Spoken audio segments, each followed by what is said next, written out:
Okay. Chad Crawford here, host of How to Do Florida. Look, if you know me, you know I love to fish, so I'm always looking for great recipes to prepare fish.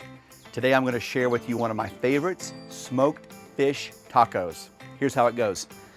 So this is really the key right here, is starting off with the fillet of fish. This is a redfish, and if you notice on this side here, this fish still has its skin on it and the scales. This is a big component to keeping that fish on the grill. This really gives you a nice surface to work with. This goes right on the grill. So we're gonna hit it with a little bit of olive oil. Gonna move that around a little bit there. I'm gonna hit it with a little bit of Cajun seasoning. Not too much. Oh yeah, that's already looking good. Okay, so now we have our fish prepared. Let's talk about our grill. I'm cooking with the green egg. My favorite grill, so versatile, a lot you can do with this egg, but we're gonna do a little bit of smoking with it today. So as you can see here, I've got my charcoals to one side. That's real important here. I'm gonna show you why.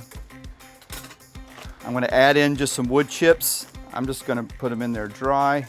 We're gonna put our grill plate back on here. And I'm gonna set this fish on the opposite side of the coals.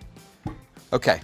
So if you notice, I have the heat source, which is in this case is the coals on one side. I have the fish on the other side. And I'm doing that because for the first 10 minutes, I really just want this fish to smoke. I don't necessarily want it to cook. After 10 minutes, I'll slide that fish over the heat, and for the next 5 minutes, it'll actually cook.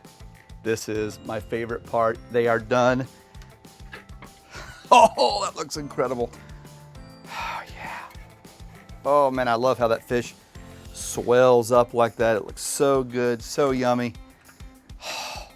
Look at that, just take that in a little bit there. Look how beautiful that looks.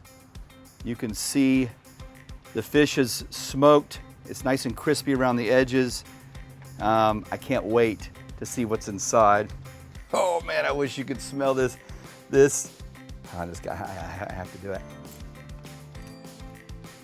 Oh my gosh, so good. That little Cajun seasoning on the top, a little bit of a crunch, a little heat, but man, that smoke is incorporated all throughout the fish. I'm gonna go ahead and load it. Now, the problem I have with fish tacos is a lot of times you can't taste the fish. Smoking this fish gives it such a strong flavor. You're gonna taste this fish in this taco, believe me. Just a little bit of slaw. Oh, there it is, smoked fish tacos. Again, this is a quick way to add that smoky flavor to your fish. There's only one way to test them, right? We gotta bite one, so let's try it here. Mmm. Oh yeah. Good? Kid approved. Where'd you come from? You been waiting for me?